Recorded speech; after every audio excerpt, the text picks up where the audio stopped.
Yes. Yes. Okay. Uh, till the last lecture, we started thinking about the um, salient features of National Agriculture Policy 2000, and we have seen few of them. And from today's lecture, we are going to see few more about it, and then we'll move forward to the new subtopic about agriculture only during the post reform period. Okay. आत्तापर्यंत मी तुम्हाला जे काही समजावलंय त्यात तुम्हाला काही शंका असली तर please मला विचारा. जो भी मैंने अभी तक आपको पढ़ाया है उसमें अगर आपको कुछ भी ऐसा लगता है कि ये फिर से रिवाइज करना चाहिए, ये समझ में नहीं आ रहा है, इसका कुछ इस्तेमाल नहीं हो रहा है हमारे दिमाग में, उसका कुछ मतलब लॉजिक नहीं लग रहा है, please please do ask me. Otherwise there will be lot of confusion during exam और एग्ज़ाम टाइम, क्योंकि आपको सभी के वीडियो देखकर फिर उसके नोट्स बनाकर फिर एग्ज़ाम पे बैठना है. So that's like time consuming. पहले अगर आपको एक्स इतने आवर्स लगते थे तो अब आपको 3 to 4 x आवर्स लगने वाले हैं एग्ज़ाम के लिए. ओके. सो आपका टाइम भी बढ़ने वाला है और उसके साथ डिफ़िकल्टी तो बढ़ती है क्योंकि आप TY BCom में हो, right. So let's start. Okay. Salient feature में फिफ्थ वाला फीचर है incentives for agriculture. The government will endeavor to create a favorable economic environment for increasing capital formation and investment by removal of distortions in the incentive regime for agriculture, improving the terms of trade with manufacturing sectors, and bringing about external and domestic markets from market reforms backed by rationalization of domestic tax structure. So these are totally oriented with agriculture economics. Okay. Agriculture के लिए कैसे tax regime होने भी चाहिए या नहीं होने चाहिए, इनडायरेक्ट टैक्सेस होने चाहिए उसके ऊपर, मतलब GST जैसे क्रॉप्स पे होने चाहिए नहीं होने चाहिए, उसके साथ साथ क्या कैपिटल और इन्वेस्टमेंट क्रिएट करने के लिए एग्रीकल्चर सेक्टर में क्या हमारे पास उतना इंसेंटिवाइज्ड इन इकोनॉमिक एनवायरनमेंट है, क्या पॉलिटिकल पावर उतना चल रहा है, क्या आपका अगर आप एक्सपोर्ट कर रहे हो तो हमारे टर्म्स ऑफ ट्रेड, इसका मतलब है price of ratio of exports to import. Okay. तो क्या वो सही चल रहा है, वो अच्छा है, इम्प्रूव है, जिससे लोग यहाँ पर अट्रैक्ट हो सके, क्या उसके साथ एग्रीकल्चर सेक्टर का हमारे मैन्युफैक्चरिंग सेक्टर से लिंकेज है, क्योंकि जो भी बन रहा है अगर उसका कन्वर्जन होकर मैन्युफैक्चरिंग इंडस्ट्रियल एरिया में नहीं हो रहा है then it will have no impact over agricultural growth and economic growth. Okay.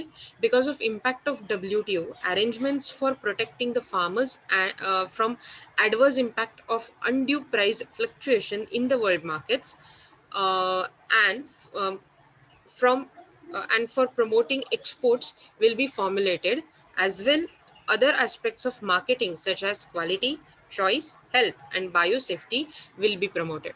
So WTO is a World Trade Organization. Okay.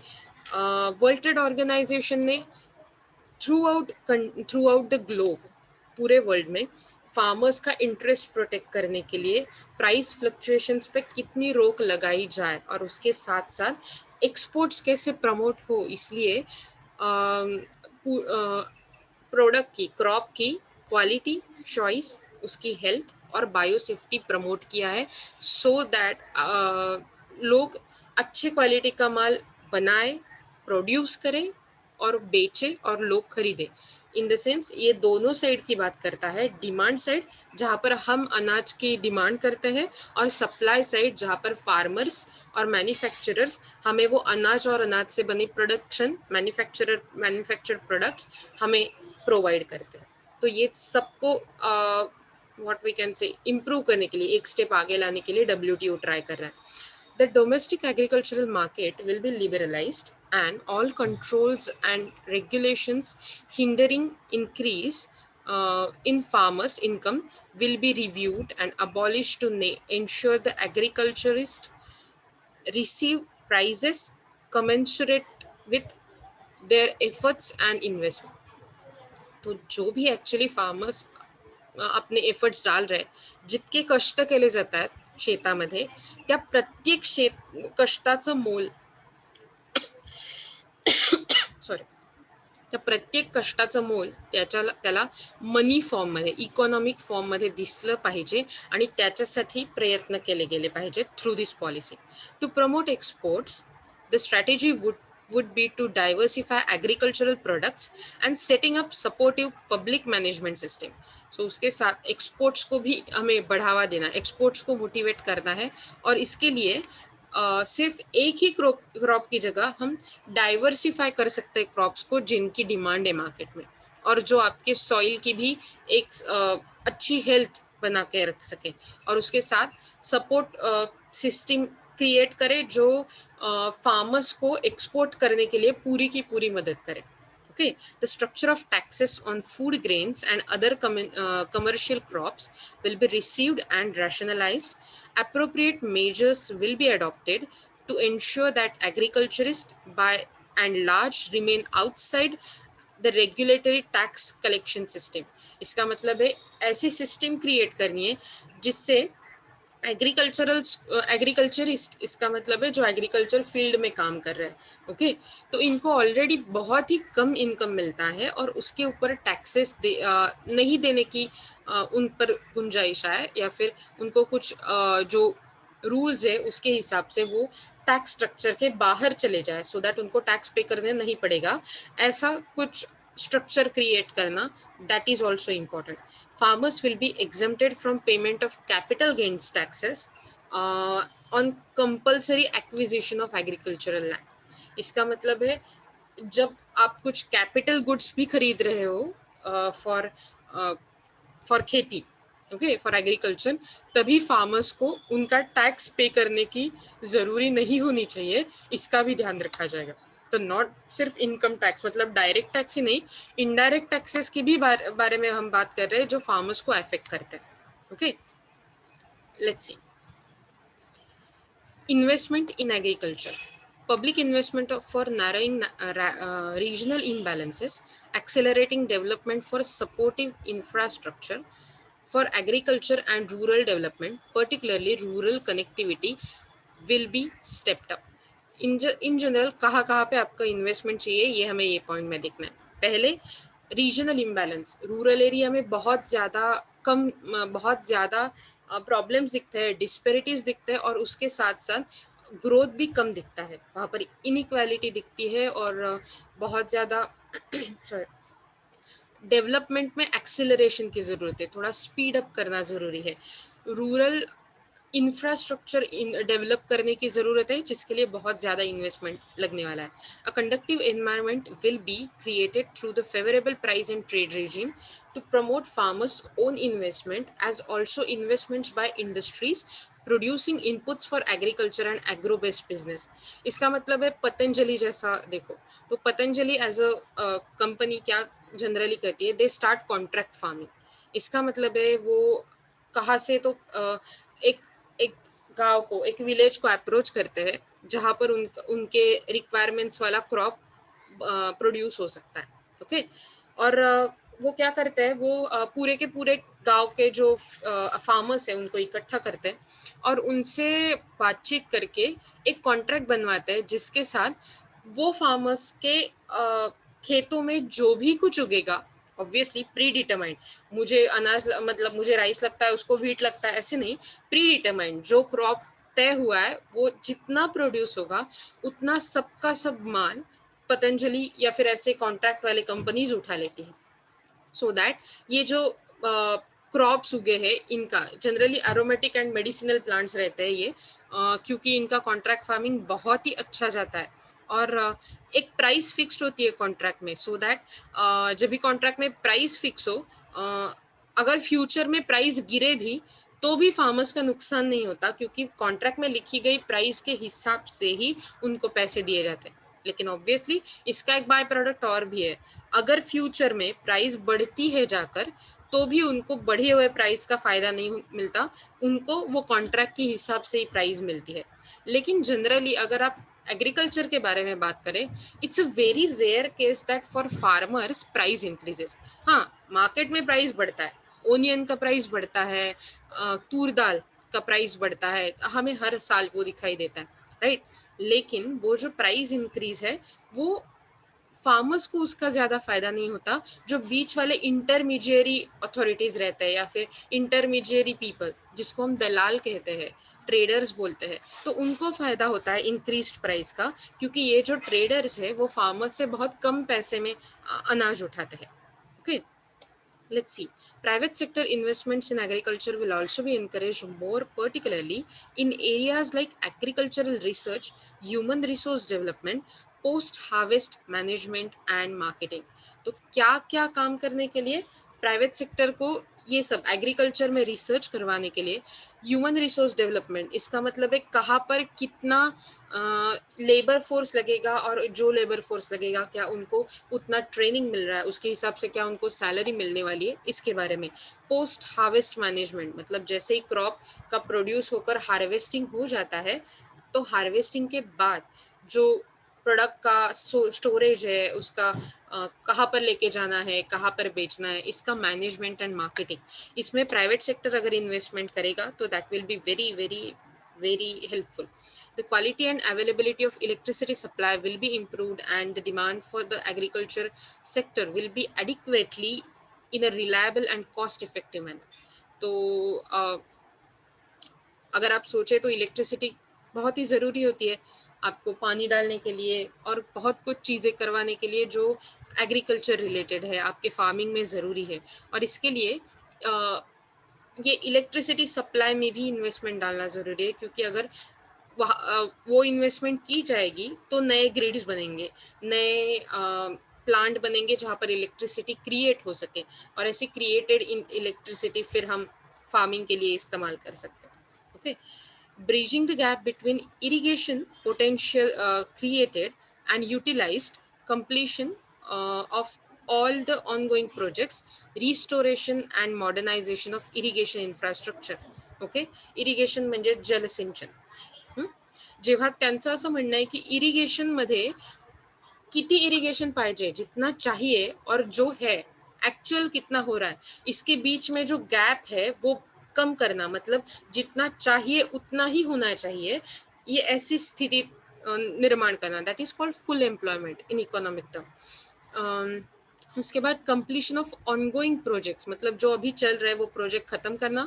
Restoration and modernisation, तो पहले सिर्फ हम हाथ से पानी डालते थे, फिर हमने वो पाइपलाइन से डालना शुरू कर दिया, फिर हमने क्या किया, हमने तालाब से लाना, बोरवेल्स शुरू कर दिए, मतलब बोरवेल्स का इस्तेमाल करना.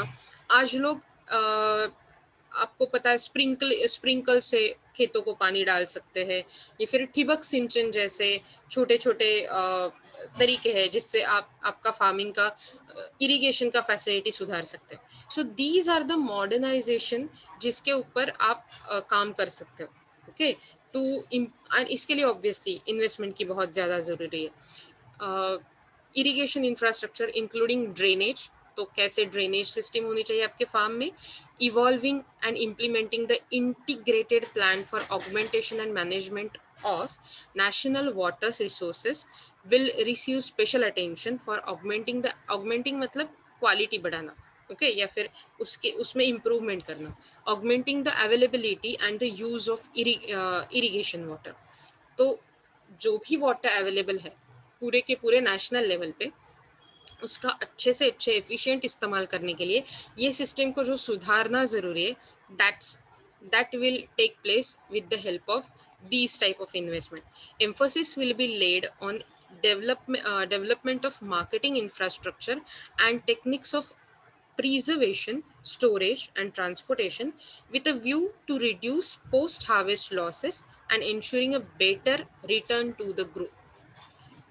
सो इंफ्रास्ट्रक्चर में और टेक्निकल प्रोग्रेस में ऐसे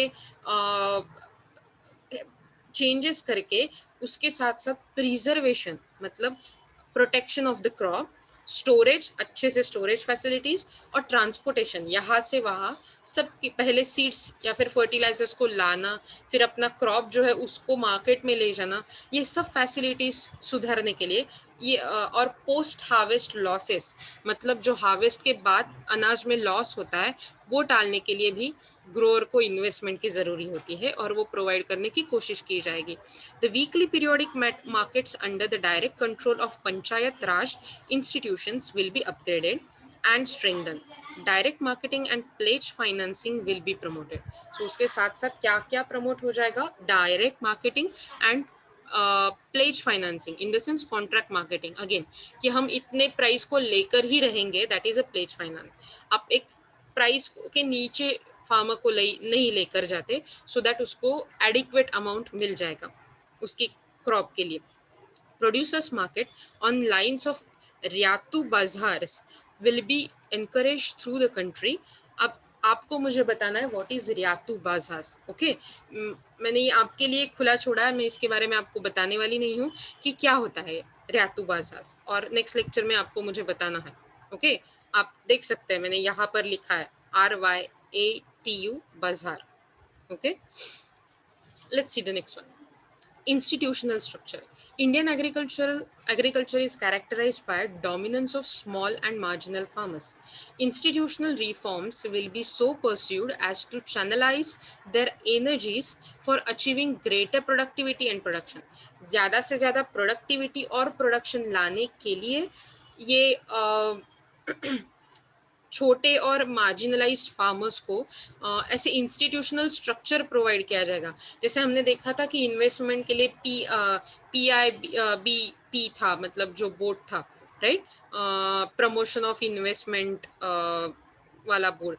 उसके साथ साथ इन्वेस्ट इन इंडिया नाम का एक नया ऑर्गेनाइजेशन था जो हमने देखा था. बहुत सारे मिनिस्ट्रीज के डिपार्टमेंट भी देखे थे, DIPP दैट इज डिप, और ऐसे बहुत सारे. सो ऐसा इंस्टीट्यूशनल स्ट्रक्चर जो है, हमने नेशनल स्किल डेवलपमेंट मिशन में भी बहुत ज़्यादा ऐसे ऑर्गेनाइजेशंस देखे. वैसे तरीके से ही एग्रीकल्चर सेक्टर में भी बहुत ऐसे इंस्टीट्यूशनल स्ट्रक्चर्स है जो प्रोडक्टिविटी और प्रोडक्शन को फार्मर को सुधारने के लिए, उसको प्रोटेक्ट करने के लिए हेल्प करते हैं. The approach of to rural development and land reforms, मतलब लैंड रिफॉर्म्स और रूरल डेवलपमेंट के लिए एक approach that will focus on the areas, rural areas. Okay, ये नीचे दिए गए ऐसे एरियाज है. Okay, consolidation of holding all over the country on the pattern of north western states. तो नॉर्थ वेस्टर्न स्टेट्स में जो पैटर्न यूज किया गया, नॉर्थ वेस्टर्न स्टेट्स मतलब पंजाब, हरियाणा, जहाँ पर ग्रीन रिवॉल्यूशन हुआ था, वैसे ही टाइप का पैटर्न यहाँ पर इस्तेमाल करने का ट्राई किया जाएगा. Redistribution of surplus lands and waste lands among the landless farmer. तो जो सरप्लस ज़्यादा के लैंड है और जो वेस्ट हुए लैंड है, उनको जो फार्मर्स के पास लैंड्स नहीं है उनमें बांटने की कोशिश की जाएगी. उनके साथ साथ अनएम्प्लॉयड यूथ, मतलब जिनको काम नहीं मिल रहा है, वैसे भी यंग लोगों को देने की कोशिश की जाएगी. Tenancy reforms to recognise the rights of tenants and share croppers. इसका मतलब है कि टेनेंसी मतलब रेंट पे जो लोग रहते हैं उनको टेनेंट्स बोलते हैं. तो उनके राइट्स इम्प्रूव करना कि अगर वो इतने साल में फार्मिंग कर रहा है और अपना काम कर रहा है, तो who is the actual owner of that land. तो इसके लिए एक्चुअली हमारे यहाँ पर भी एक लॉ हुआ था जिसे कूल कायदा बोलते हैं. और ऐसे उसके हिसाब से क्या हुआ था, जो लोग उस ज़मीन पर खेती बाड़ी कर रहे हैं लेकिन फिर भी मालिक नहीं है, लेकिन शायद कुछ साल 15 या 20 साल से ज़्यादा अगर उस पर काम कर रहे हैं, तो वो ज़मीन का कुछ राइट और वो पार्ट ओनर बन सकते हैं वो ज़मीन के. Okay, that was called tool कायदा. और ऐसे ही रिफॉर्म्स बनने चाहिए सो दैट जो जिनके पास भी लैंड नहीं है, जिनके पास भी जॉब नहीं है, उनको एक्चुअल में इसका फ़ायदा. Okay, development of lease markets for increasing the size of holdings by marketing legal provisions for giving private lands on lease for cultivation and agribusiness. So ऐसे लीज मार्केट्स की डेवलपमेंट करना जिसके हेल्प से agricultural wastelands जो है agriculture business के लिए और कल्टीवेशन के लिए ज़्यादा से ज़्यादा दिए जाए और वहाँ पर ज़्यादा से ज़्यादा क्रॉप होंगे. Updating and improvement of land records, computerization and issue of land passbooks to the farmers, and recognition of women's right in land.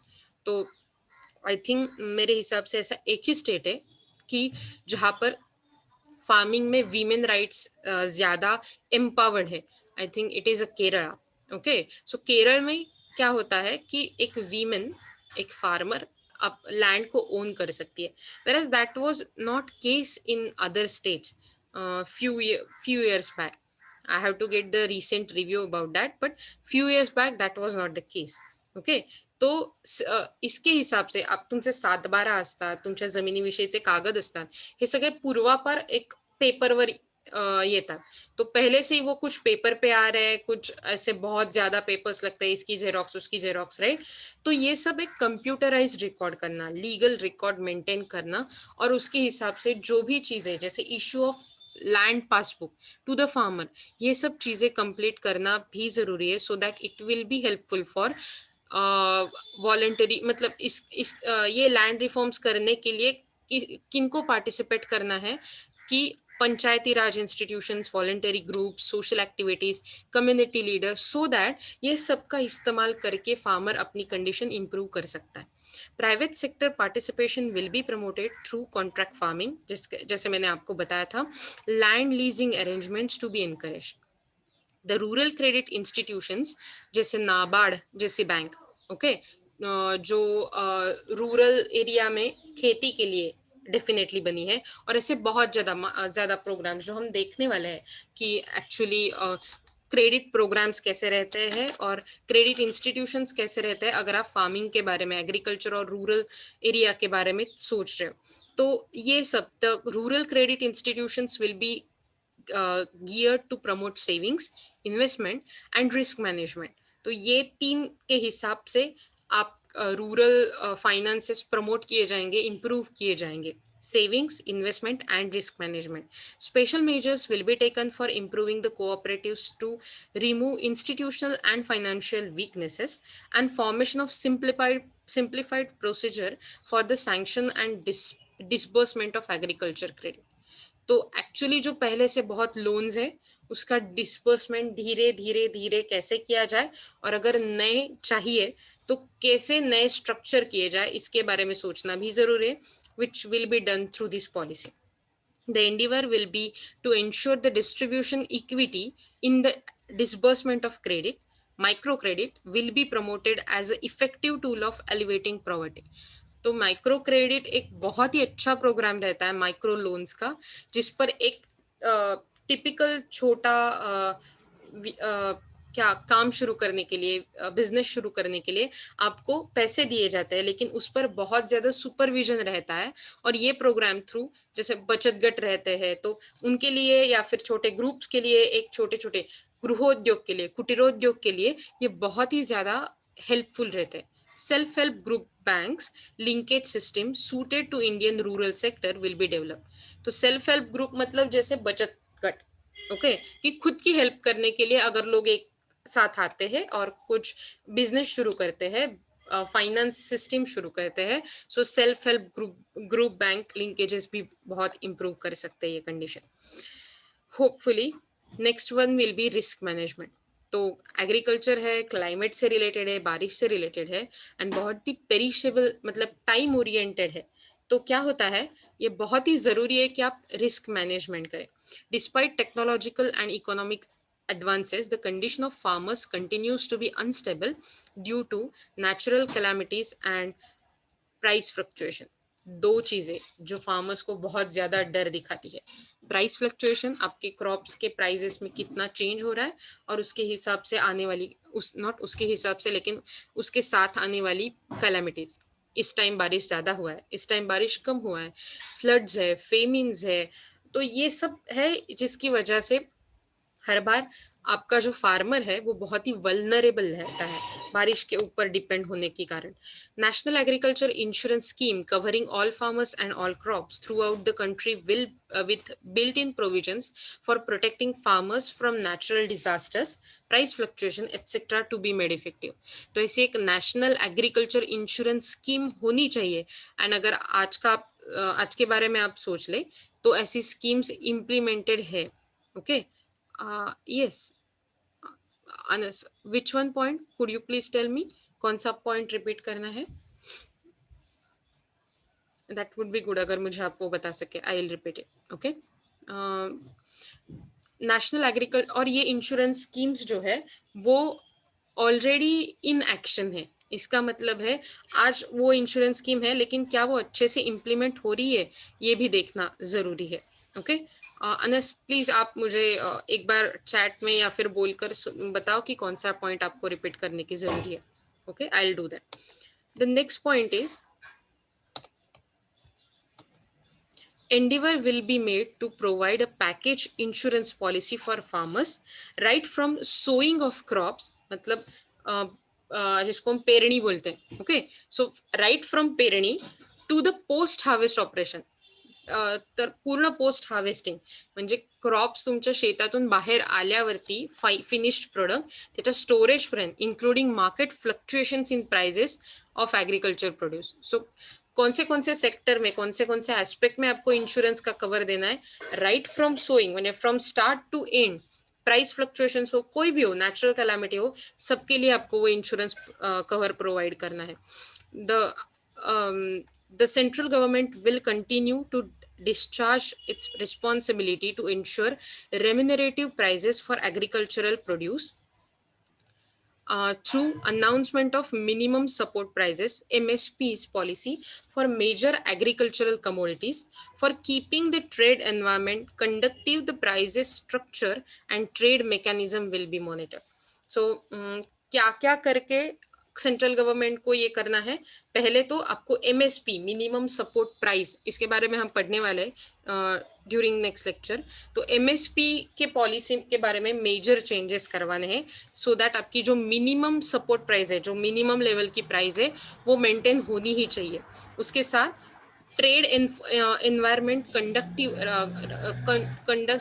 Conductive रखना है, अच्छे से चलते हुए रखना है, और price structure and trade mechanism भी बहुत ही साउंड तरीके से मॉनिटर करना है, क्या चल रहा है, क्या नहीं चलना चाहिए, और उसके हिसाब से रूल्स बनाने हैं।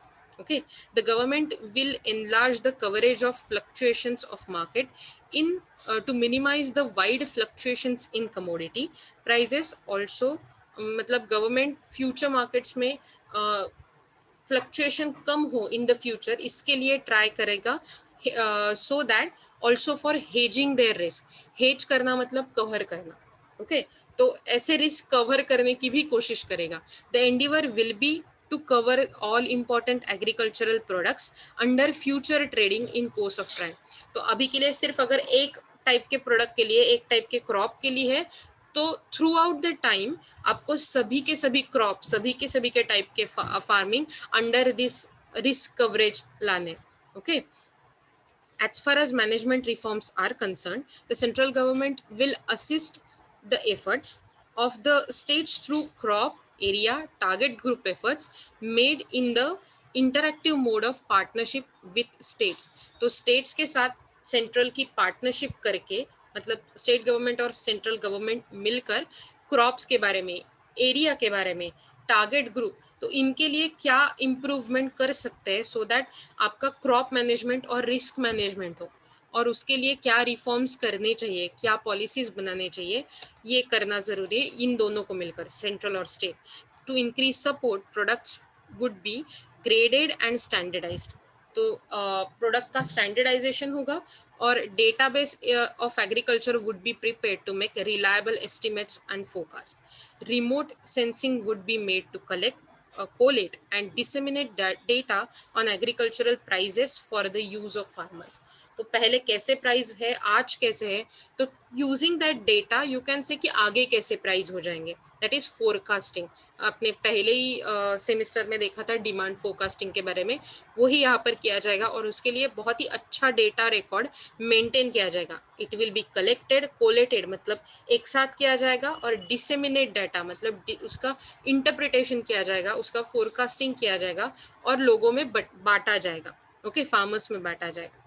So that is about the risk management. और अब मैंने ये जो आपको बताया, the if you are saying about the last point, let me take there is one query regarding it, salient features of agriculture। या डेफिनेटली, लेकिन मैंने अभी तक salient features में 8 फीचर्स बताए आपको। सो आपको अगर एक पर्टिकुलर, क्योंकि मैंने पूरे के पूरे 8 बताया वो तो मैं फिर से नहीं बता पाऊंगी आपको, राइट। लेकिन अगर आपको एक कौन से फीचर के बारे में बोलना है, you should see the video, मैंने वहाँ पर एक्सप्लेन किया है पूरा का पूरा। और ये जो हमने 7th पॉइंट देखा, that was about institutional structure, मतलब फार्मिंग के लिए कैसे आपके इंस्टीट्यूशन बिल्ट होने चाहिए और कैसे हेल्पफुल होने चाहिए। Okay, so please see the video, और उसके बाद भी अगर आपको ये समझ में नहीं आ रहा है, you must ask me. Okay, I will definitely give you the whole picture. Okay, let's see कि आज के लिए हमारा क्या वीडियो है। लेकिन उसके पहले मैं आपको अटेंडेंस शीट दे देती हूँ, क्योंकि उस during the video only may be, क्योंकि हमारे पास सिर्फ 5 ही मिनट बचे, ऐसा हो सकता है कि आपका टाइम ख़त्म हो जाए और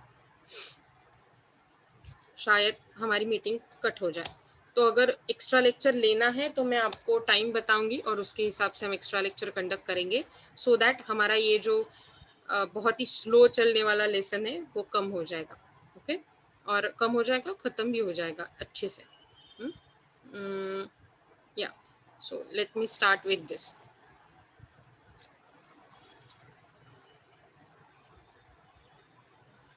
मैंने आपको अटेंडेंस शीट ऑलरेडी दिए है, सो होपफुली आप ये वीडियो देखते देखते अटेंडेंस शीट फील करें। बहुत ही इंटरेस्टिंग वीडियो है। ओके, जो अभी के लिए शुरू नहीं हो रही है। ओके, सो जब तक ये शुरू नहीं होती तो हम देखते हैं कि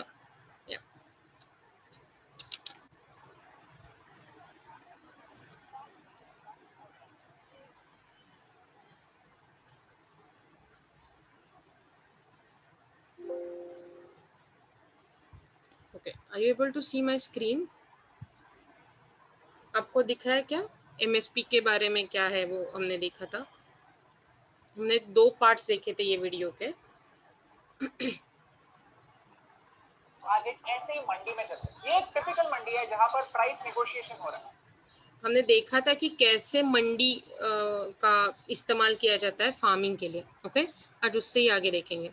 मंडी में अलग अलग ट्रेडर्स होते हैं जो फार्मर के साथ नेगोशिएट करते हैं और फिर रेट डिसाइड करते हैं। कोई 20 पर, कोई 22 पर, कोई 25 पर। फार्मर्स को ऑप्शंस मिलते हैं। तो चलो आज एक ऐसे ही मंडी में चलते हैं। ये एक टिपिकल मंडी है जहां पर प्राइस नेगोशिएशन हो रहा है, प्राइस डिसाइड हो रहा है। क्या आप गेस कर सकते हैं कि इन सारे लोगों में से किसान कौन है? एक बार देखिए, कोई भी नहीं, क्योंकि प्राइस किसान कहाँ डिसाइड करता है? प्राइस तो ट्रेडर डिसाइड करता है। किसान आज भी मंडी में प्राइस टेकर है, प्राइस मेकर नहीं। तो अगर आप बात करो तो प्राइस टेकर होना मतलब ट्रेडर आपको जो भी प्राइस दे वही प्राइस एक्सेप्ट करना। किसान अपनी खुद की प्राइस खुद नहीं तय कर सकता क्रॉप के लिए। he has to take whatever he is given. Okay, he is not the price maker. Who are the price maker? Traders are the price maker. And why, ये हम देखने वाले हैं। ओके, क्यों ना हम सब लोग एक ही प्राइस कोट करें। तो आज का प्राइस है 22। सब लोग सेम प्राइस बता रहे हैं, तो किसान एक प्राइस टेकर ही बने। दिस मंडी सिस्टम क्या होता है कि ट्रेडर जनरली एक साथ रहते हैं, उनका कुछ यूनियन जैसा रहता है, तो तय करते हैं कि जैसे ही बीडिंग हो, सब मंडी में क्या होता है, बीडिंग होता है, लिलाव असतो। सो एक 20 की प्राइस कोट करता है, एक 22 की, एक 24 की, तो सबसे ज्यादा जो होगी फार्मर वो प्राइस टेक करता है। लेकिन क्योंकि इनकी यूनियन है और ये ऑर्गेनाइज्ड है ट्रेडर्स, तो वो क्या करता है, वो पहले से ही डिसाइड करते हैं कि आज सबको सेम प्राइस कोट करनी है, 22 रुपीज। तो किसान के पास कुछ मतलब रहता ही नहीं है, राइट, मंडी में जाकर बेचने के लिए, अपना क्रॉप बेचने के लिए, कल्टीवेट जो किया है, कि 22 रुपीज ही लेने पड़ते हैं, क्योंकि उसके वही एक प्राइस कोट हुई है, ज्यादा प्राइस कोट होते ही नहीं है मंडी में। Not perfect. पूरे भारत में कुछ 7,000 के आसपास मंडीज है। मेघालय के स्टेट में 11,000 किलोमीटर के लिए सिर्फ एक मंडी। तो बहुत ही अनइक्वल डिस्ट्रीब्यूशन है। हमने जो इम्बैलेंस देखा था, रीजनल इम्बैलेंस, मेघालय में 11,000 किलोमीटर्स के लिए सिर्फ एक मंडी है, पूरे भारत में 7,000 मंडी है। मंडी मतलब ज्याला जिथे जाऊन क्रॉप विकलं जातं। ओके, नेशनल फार्मर्स कमीशन ने कहा था कि मंडी सिस्टम सक्सेसफुल होने के लिए हर 5 किलोमीटर में एक मंडी होना जरूरी है। सो अगर आप देखो तो नेशनल फार्मर्स एसोसिएशन है, या फिर जैसे ये पॉलिसीज है जो बाहर आ रहा है, जो हम पढ़ रहे हैं, उसके हिसाब से रूल्स तो बनाया गया है कि हर 5 स्क्वायर किलोमीटर के लिए एक मंडी होनी चाहिए, लेकिन it's not the case. Bharat के टोटल प्रोड्यूस में से 40% से भी कम प्रोड्यूस मंडीज में बिकता है। छोटे फार्मर्स, और इसके लिए लोगों को मंडी में जाना पॉसिबल ही नहीं है। इसका मतलब सिर्फ 7,000 मंडी होने के अलावा भी हमारे पास ऐसा ऑप्शन रहता है कि सिर्फ 40% अनाज ये मंडी में जाकर बेचा जाता है, 40% ऑफ प्रोडक्शन, बाकी का 60% ओपनली बेचा जाता है। तो मंडी तक का ट्रांसपोर्ट भी अफोर्ड नहीं करते। ये फार्मर्स अपने विलेज में अनलाइसेंस ट्रेडर्स को अपना प्रोड्यूस बेचते हैं, वो जो प्राइस बोले उस प्राइस। एज अ रिजल्ट आज 4 में से 3 फार्मर्स फार्मिंग छोड़ने की सोच रहे हैं, क्योंकि एक मार्केट में एक अच्छे बायर की जरूरत है जो किसान को एक सही दाम दे। अब बात करते हैं रिफॉर्म्स के बारे में। अभी के लिए जो हम देख रहे हैं कि एक्चुअली इसके वजह से क्या हो रहा है कि ये सब चीज़ों की वजह से लोग फार्मिंग छोड़ रहे हैं। 75% मतलब सिर्फ 4 में से 3 लोग ही फार्मिंग के बारे में सोच रहे हैं। लोग फार्मिंग छोड़ने के बारे में ज़्यादा सोच रहे हैं, विच इज़ हार्मफुल, क्योंकि आपका food security, requirement of food is always depending on farming. Okay, so let's think about it when we are learning these lessons. Okay, so let's continue tomorrow at the same time. We will be seeing the implications of National Agricultural Policy 2000. Okay, so have a nice day.